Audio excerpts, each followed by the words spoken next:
बिस्मिल्लाहिर्रहमानिर्रहीम, अस्सलाम वालेकुम। उम्मीद है आप लोग खैरियत से होंगे। हम लेक्चर सीरीज़ का लेक्चर 20 रिकॉर्ड करने जा रहे हैं। मैथमेटिक्स 10 है और यूनिट 1 है। इस यूनिट का नाम है क्वाड्रेटिक इक्वेशंस, उन्हीं पे हम बात कर रहे हैं। और जिस एक्सरसाइज को हम डिस्कस कर रहे हैं दैट इज़ 1.3, इसके लास्ट 2 क्वेश्चंस मैं आज आपको कराऊंगा। क्वेश्चन 15 मैंने बोर्ड पर लिख दिया, इसके बाद मैं बोर्ड रब करूँगा और क्वेश्चन 16 भी कराऊँगा। अब जिस टाइप को हमने डिस्कस करना है ये एक्चुअली आखिरी टाइप है, टाइप नंबर 5। इसमें है क्या कि 4 फैक्टर्स का प्रोडक्ट किसी कांस्टेंट के इक्वल है। 4 फैक्टर्स हैं, उनका प्रोडक्ट किसके इक्वल है, किसी और कांस्टेंट नंबर के इक्वल है। तो इसको हम रिड्यूस कर सकते हैं किस फॉर्म में, क्वाड्रेटिक इक्वेशन में। फिर हमारे पास जो तीनों मेथड है उनमें से कोई एक अप्लाई करके हम उसको सॉल्व कर सकते हैं। रूटीन में हम किससे करते हैं, फैक्टराइजेशन से। और अगर फैक्टराइजेशन से ना हो रहा हो तो फिर हमारी कोशिश होती है कि हम उसको किससे करें, यूजिंग क्वाड्रेटिक फार्मूला। और दुनिया की हर क्वाड्रेटिक इक्वेशन क्वाड्रेटिक फार्मूला से सॉल्व हो जाया करती है, ठीक, बेशक वो बाकी दोनों मेथड से सॉल्व हो या ना हो। अच्छा, इसमें है कि x plus a, x plus b, x plus c, x plus d, यानी वेरिएबल प्लस कांस्टेंट कोई real number, variable plus constant, variable plus constant, variable plus constant. इसमें ए, बी, सी और डी चारों जो हैं ये रियल नंबर्स हैं। That can be any values. यहाँ पर देखें ज़रा, अगर आप देखें तो x प्लस 1 यानी x प्लस ए, इसमें a 1 है, x प्लस बी 3 है, x प्लस सी -5 है, x प्लस डी -7 है। एक कांस्टेंट के 192 के इक्वल है, ठीक। फिर उसने नीचे ने एक और बात भी लिखी है कि a plus b is equal to c plus d. इन कांस्टेंट में से किसी दो का सम किसी और दो के कांस्टेंट के इक्वल हो तो फिर उसको हम रिड्यूस करेंगे। किस तरह से, ज़रा ये वाली बात ध्यान से देखने वाली है। हमारे पास ये है 1, यहाँ क्या है 3, तो 1 प्लस 3 कितना होगा 4, ओके। -5 -7 कितना होगा -12। क्या 4 और -12 इक्वल हैं? बिल्कुल नहीं, ओके। फिर एक चेक करें, एक और 1 -5 कितना बना -4, 3 -7 कितना बना -4। तो इसका मतलब हुआ कि हमने फर्स्ट को थर्ड के साथ लिखना है और सेकंड को किसके साथ लिखना है, 4 के साथ अरेंज करेंगे। फिर उसको कैसे सॉल्व करेंगे वो मैं आपको बताता हूँ। हमने किया क्या, एक बात लिखनी है, ये क्वेश्चन का पार्ट है। एज 1 -5 इज इक्वल टू 3 -7, इन दोनों को सॉल्व करें तो आंसर सेम आता है 1 -5 -4, ओके। फर्दर सॉल्व करने की ज़रूरत नहीं है। 3 -7 कितना बनता है -4। अगर ऐसा है तो हम इसको रीअरेंज करेंगे,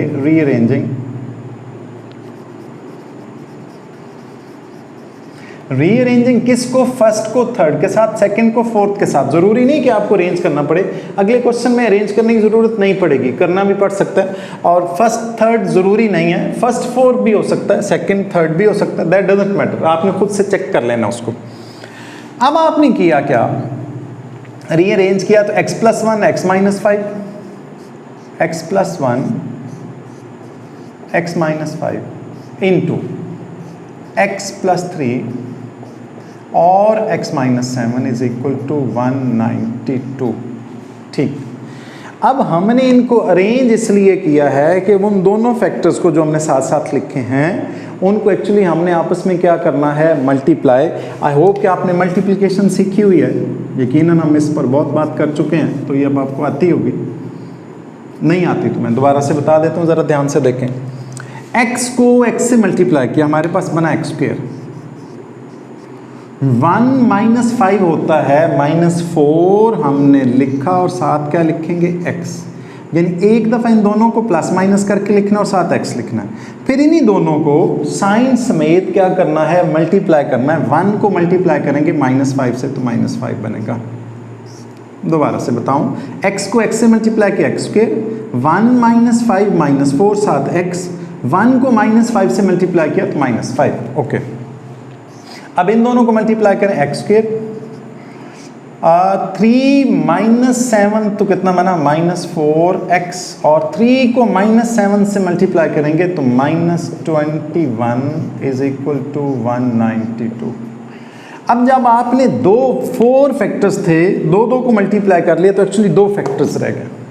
इन दो फैक्टर्स में एक बात जो है वो सेम होगी, कॉमन होगी। कैसे? ध्यान से देखें ज़रा, क्या कॉमन है? X square minus 4x, x square minus 4x बिल्कुल एक जैसा है। ये जो सेम पार्ट है, इस पार्ट को आपने किसके इक्वल रखना है? किसी और वेरिएबल के। हमने जो अब तक वेरिएबल इंट्रोड्यूस करवाया है वो हमने रखा है y, तो आप यहाँ पर y रखेंगे। वैसे कोई ज़रूरी नहीं, आप s, t, u ये सारे यूज़ कर सकते हैं, लेकिन हमने चूंकि बुक के हिसाब से चलना है तो हम y रखेंगे। एक्स स्क्वायर माइनस 4x को हमने लेट किया, मैं रेड से लिख रहा हूँ, आप लोगों ने रेड से नहीं लिखना, ठीक है? ये ना कि बोर्ड में रेड से लिखते फिर गड़बड़ होगी। हमने लिखा let x square minus 4x is equal to y. फिर इसको मैंने ऐसे बॉक्स कर दिया ताकि जब आगे रीपुट करें तो आपको पता लग जाए। एक्स स्क्वायर माइनस 4x को मैंने पुट किया y, तो माइनस 5, यानी जो अंडरलाइन किया था उसकी जगह मैंने y लिखा, साथ माइनस 5 इंटू फिर वही y माइनस 21 192, सही। फिर दो फैक्टर्स बन गए, लेकिन वेरिएबल चेंज हो गया। अब आपने इन दोनों को दोबारा से आपस में क्या करना है? मल्टीप्लाई करना है। तो y को y से करेंगे, y square minus 5 minus 21 calculator पर लिखकर इज इक्वल टू बटन दबाएंगे, सच में माइनस 26 आएगा। माइनस 5 माइनस 21 तो माइनस 26, साथ y माइनस माइनस क्या हुआ? प्लस 5 को 21 से करेंगे तो 105, ओके। और ये मैंने अभी 192 एज इट इज़ लिखा, वरना साथ लिखूंगा, एक स्टेप बच भी सकता था कि मैं इसको इधर लाता, लेकिन समटाइम्स बच्चे कंफ्यूज होते हैं तो मैं वो स्टेप जो है इकट्ठा नहीं करता। मैंने लिखा y square minus 26y plus 105 as it is. इसको इधर लाया हूँ, एरो भी बना देता हूँ, चले जी। 192 इज इक्वल टू 0। अब ये दोनों तो लाइक टर्म्स हैं, दोनों रियल नंबर्स हैं, दोनों कॉन्स्टेंट्स हैं, इनको आप प्लस माइनस करें, मैं वहाँ कर रहा हूँ। हम करेंगे क्या? रेड से लाइन लगा दो। अच्छा जी, y square minus 26y 26y, इन दोनों को करूंगा तो ये बनता है माइनस 87 इज इक्वल टू 0। अब 87 के ऐसे दो फैक्टर्स के माइनस 26 बने, वो 3 और कौन सा बनता है? 29। अगर मैं 87 को फैक्टराइज करूं, यहाँ पर कर लूँ ये क्वेश्चन का पार्ट नहीं है, 87 को 3 पर फैक्टराइज करूं तो ये 29 बनता है। दो फैक्टर्स बनेंगे। इन 29 और 3 को बड़े आराम से हम 26 बना सकते हैं। ये रफ है आपका, ऊपर लिख दूं। अच्छा जी, अब हम इसको लिख सकते हैं y square minus 29y plus 3y minus 87 is equal to 0। अब पहले दोनों से और आखिरी दोनों से आप मिड टर्म ब्रेक हुई है, पहले दोनों और आखिरी दोनों से आपने कॉमन लेना, तो हमारे पास आएगा y कॉमन लेंगे तो y माइनस 29, 3 कॉमन लेंगे तो y minus 29 is equal to 0। ये जो y माइनस 29 है 2 टाइम्स है, हमने इसको कॉमन लेके क्या करना है? 1 टाइम लिखना है, तो हम लिखेंगे y minus 29 into y plus 3 is equal to 0। दोनों फैक्टर्स को हम किसके इक्वल रखेंगे? 0 के। फिर उस y की वैल्यू जो है हम दोबारा से प्लेस करेंगे। किस तरह से? देखें ज़रा, y minus 29 is equal to 0, दरम्यान में लिखा, और y plus 3 is equal to 0। अब y की वैल्यू थी हमारे पास क्या? ये मैंने इसको रेड से लिख के और ब्लैक से बॉक्स कर दिया था। y किसके इक्वल था? X square minus 4x। लिखें जी, x square minus 4x minus 29 is equal to 0, दरम्यान में लिखूंगा, और x square minus 4x plus 3 is equal to 0। ये वाला ना बड़े आराम से सॉल्व हो जाएगा। ठीक, मैं आपको पहले ये कर दूं, फिर अब मैं आपको ये कराता हूँ, ठीक है? अच्छा जी, 3 के दो फैक्टर्स के माइनस 4 बने, वो बनेगा माइनस 3 और माइनस 3 के दो फैक्टर्स माइनस 3 और माइनस 1। हमारे पास आएगा x square -3x minus x plus 3 is equal to 0। मैंने पहले इसको सॉल्व किया, ये इस पर क्वाड्रेटिक फार्मूला लगना है तो ये मैं आपको बाद में कराता हूँ। दरम्यान में और लिखते जाएं, यहाँ से x कॉमन लिया तो x -3 -1 कॉमन लिया, जिसका कोई ना कॉमन हो उसका 1 कॉमन आया करता है, याद रखें। और ब्रैकेट के बाहर माइनस जब लग जाए तो ब्रैकेट क्लोज करें ओपन करें, अंदर वाले साइन चेंज होते हैं। तो मैंने लिखा x -3 is equal to 0। x -3 1 time common लेके और साथ आएगा x -1। ओके, इन दोनों फैक्टर्स को मैंने किसके को रखा, 0 के। x -3 इज इक्वल टू 0, ये ना ही डालें, और जब लिख रहे हैं तो इसकी जरूरत नहीं, दरमियान में लिखेंगे और x -1 is equal to 0, x is equal to 3। यहां से x के 2 रूट आ चुके हैं, एक x आया है 3 और एक और वैल्यू आई है 1। ठीक है, ये वाला पार्ट तो सॉल्व हो गया। ये साथ में और एज इट इज लिखता रहूं, चलें जी, ठीक हो गया। अब 29 जो एक्चुअली है ना प्राइम नंबर है, प्राइम नंबर को फर्दर फैक्टराइज नहीं किया जा सकता, ठीक। तो इट मीन इस पर फैक्टराइजेशन नहीं हो सकती। अगर फैक्टराइजेशन ना हो रही हो फिर आपके पास 2 मेथड बच जाते हैं, कंप्लीटिंग स्क्वायर मेथड, जिससे मैंने आपको कहा है कि अवॉइड करें, लेंथी है, और दूसरा कौन सा है, अप्लाइंग क्वाड्रेटिक फार्मूला। तो हम इस पर क्या अप्लाई करने जा रहे हैं, क्वाड्रेटिक फार्मूला। ओके, यहां पर a जो है एक्स स्क्वायर के साथ जो कुछ है वो a है, here a is 1, b is -4 और c is -29 एक्चुअली, ठीक। मैंने आपसे कहा यहाँ 1 है, -4 b है और c कितना है, -29। लिखेंगे अप्लाइंग क्वाड्रेटिक फार्मूला।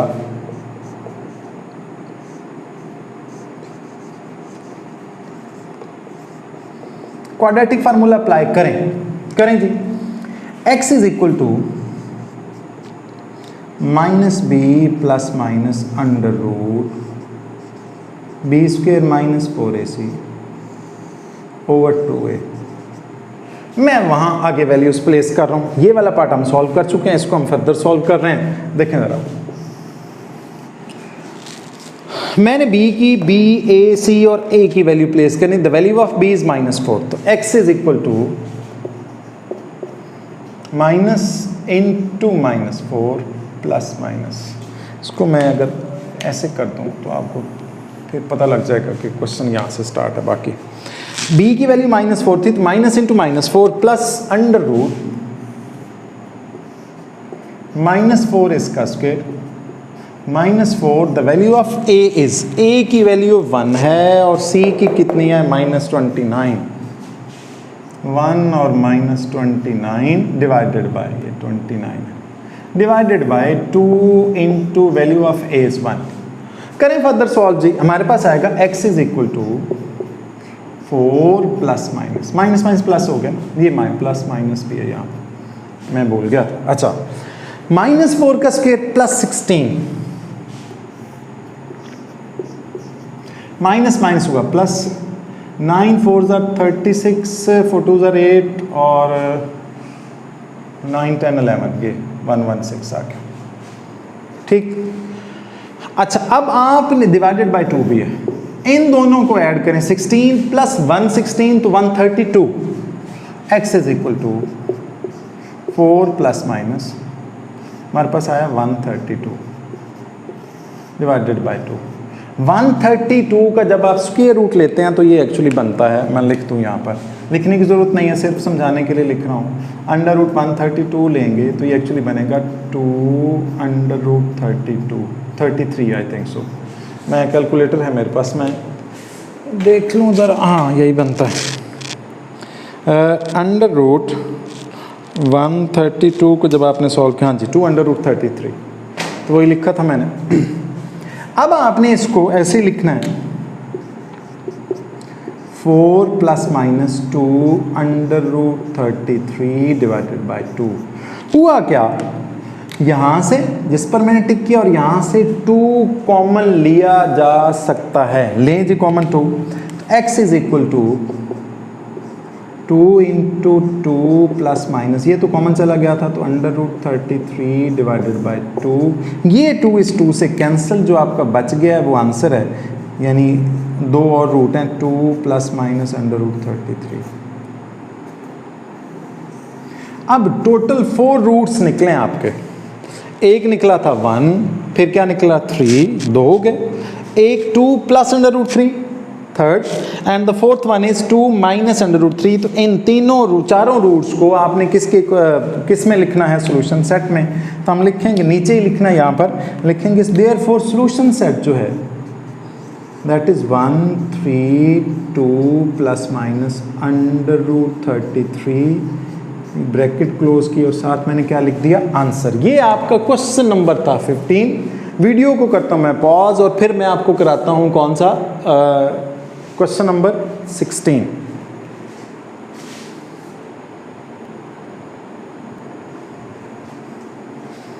जी बच्चों, मैंने बोर्ड पर अगला क्वेश्चन लिख दिया, that is question number 16। x minus 1 x minus 2 minus 8 plus 5 plus 360 is equal to 0। Okay, ये सेम वही फॉर्म है। इस प्लस 360 को उधर ले जाएंगे तो माइनस 360 हो जाएगा, इसमें k की वैल्यू माइनस 360 है, ठीक। तो सेम फॉर्म है, हमने उसी तरह से देखना है। जब हम सॉल्यूशन इसका लिखेंगे, किसी 2 कांस्टेंट का प्लस माइनस किसी और अगले 2 कांस्टेंट के इक्वल हो, तो फिर हमने उनको अरेंज करने की ज़रूरत नहीं पड़ेगी। शायद इसमें ना पड़े, शायद पड़े, देखते हैं जी। -1 -2 कितना हुआ, -3, ठीक। -8 प्लस 5 कितना हुआ, ये आपका बना -3। तो पहले दोनों यानी -1 -2 -3 हुआ, -8 प्लस 5 तो ये भी कितना हुआ, -3। तो ये क्वेश्चन ऑलरेडी अरेंज्ड है, इसको अरेंज करने की ज़रूरत नहीं है। हम सोल्यूशन लिख के हमने लिखना है बस as -1 -2 is equal to -8 plus 5। इसको सॉल्व करके लिखने की ज़रूरत नहीं है। फिर क्या होगा, देयरफॉर हम फर्स्ट को सेकंड के साथ मल्टीप्लाई कर देंगे और थर्ड को फोर्थ फैक्टर के साथ मल्टीप्लाई कर देंगे। करें जी, x को x से करेंगे x के, x को x से किया x के, डायरेक्ट मल्टीप्लिकेशन मैंने आपको सिखाई है, पिछले क्वेश्चन में भी सिखाई। -1 -2 -3 साथ क्या लिखते होते हैं, x। -1 को -2 से मल्टीप्लाई किया तो +2। फिर इन दोनों को आप सॉल्व करेंगे तो हमारे पास आएगा, x को x से करेंगे तो x के, -8 प्लस 5 तो -3 साथ लिखते होते हैं हम x। -8 को 5 से करेंगे तो -40 प्लस 360 इज इक्वल टू 0। उधर 0 है तो एज इट इज रखा। अब जब आपने इसको ऐसे किया तो आपने देखा कि कुछ पार्ट जो है जैसे पिछले क्वेश्चन में हुआ था वो सेम आ गया। इस सेम वाले पार्ट को आपने किसी और वेरिएबल के इक्वल रखना। यहाँ पर हम y रखते हैं तो हमने लिखा let y is equal to let x square -3x is equal to y। इसको मैंने बॉक्स कर दिया ब्लैक से ताकि जब हम इसको रीपुट करें तो आप याद हो। हमारे पास फिर बनेगा क्या, y + 2 y - 40, ठीक है जी, लिखें y + 2 y - 40 plus 360 is equal to 0। अब हमने अगेन इन दोनों को आपस में क्या करना है, इन दोनों लीनियर फैक्टर्स को आपस में मल्टीप्लाई करेंगे तो ये क्वाड्रेटिक इक्वेशन बन जाएगी। उसको फिर फर्दर सॉल्व करेंगे हम। ये y है, ये y है, तुम्हारे पास बनेगा y स्क्वायर 2 - 40 - 38 साथ क्या लिखेंगे y। 2 को -40 से मल्टीप्लाई करेंगे -80 प्लस 360। ये दोनों कांस्टेंट्स हैं, इन दोनों को हम आपस में जब सॉल्व करेंगे तो कितना बनेगा, +280। हाँ जी, हमारे पास आएगा y square -38y plus 280 is equal to 0। 28 कह रहा था, 280 के ऐसे दो फैक्टर्स कि उनको प्लस माइनस करें तो हमारे पास कितना बने, -38 बने। मैं यहाँ कर देता हूँ, बहुत ज़्यादा आसान है ये। 280 को अगर आप 10 पर करें, 10 28 सर, तो इनको प्लस माइनस करें तो -38 बड़े आराम से मिल जाएगा। मैं ऊपर कर रहा हूँ। हमने लिखा, रेड से लाइन लगा दूँ, ये हमने लिखा y square -28y -10y plus 280 is equal to 0। आप ऐसा भी कर सकते हैं, -28 बाद में और -10 पहले, कोई फ़र्क नहीं पड़ेगा। फैक्टराइजेशन आई होप कि आपने बड़ी अच्छी तरह से सीखी होगी 9th में। नहीं सीखी तो थोड़ी थोड़ी तो मैं आपको सिखा ही रहा हूँ। एक्सक्यूज में, हमारे पास आएगा y -28 -10, ये भी y -28। आपको पता है बाहर माइनस हो ब्रैकेट के तो अंदर वाला साइन चेंज होता है, ब्रैकेट क्लोज करने पर भी और ब्रैकेट ओपन करने पर भी। तुम्हारे पास आएगा y -28, इसको मैंने कॉमन लेके 1 टाइम लिखा, साथ आएगा y -10 इज इक्वल टू 0। दोनों फैक्टर्स का प्रोडक्ट 0 के इक्वल है, तो दोनों को किसके इक्वल रखूंगा? 0 के। ये मैं रेड से लिख रहा हूँ, आपने रेड से नहीं लिखना, ब्लैक उससे जो आप ब्लू या वो जो यूज़ करते हैं बोर्ड के लिए वही है। y -28 इज इक्वल टू 0 दरमियान में लिखेंगे, और y -10 इज इक्वल टू 0। अब आपने y की जो वैल्यू आपने रखी थी x² -3x, उसको रिप्लेस करें, रीसब्स्टिट्यूट करें, हमारे पास क्या आएगा भला? यहाँ से, और इसकी जगह पर हमने लिखा x² -3x -28 is equal to 0, x² -3x -10 is equal to 0। ये दोनों फैक्टराइज हो रहे हैं बड़े आराम से। क्वाड्रेटिक फार्मूला यहाँ नहीं लगना, तो इसलिए खुश हो जाएं। 28 कैसे दो फैक्टर्स के -3 बनाएं जी? x² -7 4 जार कितना होता है? 28, और 7 और 4 को एडजस्ट करें तो -3 बड़े आराम से बनता है। -7x + 4x, -7x + 4x -3x, और -7 को 4 से मल्टीप्लाई करेंगे तो -28 बनता है। -28 इज इक्वल टू 0, दरम्यान में ये वाला और। उसी तरह से 10 के दो फैक्टर -3 बने तो क्या बनेगा? -5 और +2, तो हम लिखेंगे x² -5x + 2x -10 is equal to 0। Okay, अब फर्स्ट 2 टर्म से कॉमन है, हमारे पास कॉमन आएगा x -7 + 4 कॉमन आएगा, x -7 इज इक्वल टू 0, दरमियान में ये वाला और। उसी तरह से x कॉमन लिया तो x -5, 2 कॉमन लिया तो x -5 इज इक्वल टू 0। अब आपने इनको x -7 को 1 टाइम कॉमन लेके x -5 को भी 1 टाइम कॉमन लेकर लिखेंगे। हमारे पास रह जाएगा x -7 और x + 4, दरमियान में और एज इट इज़ x -5 और x + 2 इज इक्वल टू 0। दो फैक्टर्स का प्रोडक्ट, ये मैंने 0 नहीं लिखा, मिस कर गया, आई एम सॉरी। अच्छा जी, अब ऐसा है कि इन दोनों फैक्टर्स का प्रोडक्ट 0 के इक्वल, इन दोनों फैक्टर्स का प्रोडक्ट 0 के इक्वल, तो दोनों को किसके इक्वल रखूंगा? 0 के। इन दोनों को भी अब दरमियान में और ही लिखा जाएगा। मैं रेड से ना ही लिखूं, ब्लैक से लिखता हूँ। x -7 इज इक्वल टू 0, दरमियान में और x + 4, दरमियान में और x -5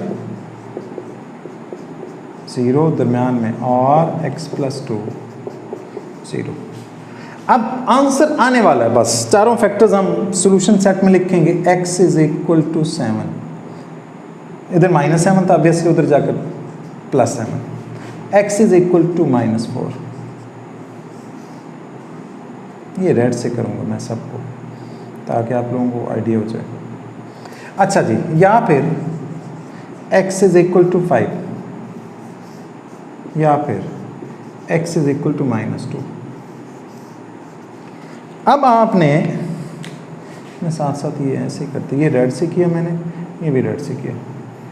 इन चारों फैक्टर्स को किसके इक्वल चारों फैक्टर्स को किस में लिखना है, सॉल्यूशन सेट में। तो जब इनका सॉल्यूशन सेट आएगा वो आएगा, आप किसी को पहले किसी को बाद में लिख दें, कोई फ़र्क नहीं पड़ता, लेकिन नेगेटिव पहले लिखें, जो कम वैल्यू वो पहले लिखें और पॉजिटिव बाद में लिखें, थोड़ा बेहतर होता है, वरना कोई फ़र्क नहीं पड़ता। हमारे पास है -4 -2 फिर 5 और 7, ये आपका आंसर। इसी के साथ आपकी ये वाली जो एक्सरसाइज है, एक्सरसाइज नंबर 1.3 वो हुई कंप्लीट। अब मैं आपको जो 1.4 है वो लेक्चर नंबर 21 से स्टार्ट होगी। अल्लाह आपको हामी और नासिर हो। और बच्चों, आप लोगों ने चैनल को सब्सक्राइब भी करना है, बेल आइकन भी प्रेस करना है और लाइक भी दबाना है, और अपने फ्रेंड्स के साथ, क्लास फेलोज़ के साथ इसको शेयर भी करना। Thank you very much.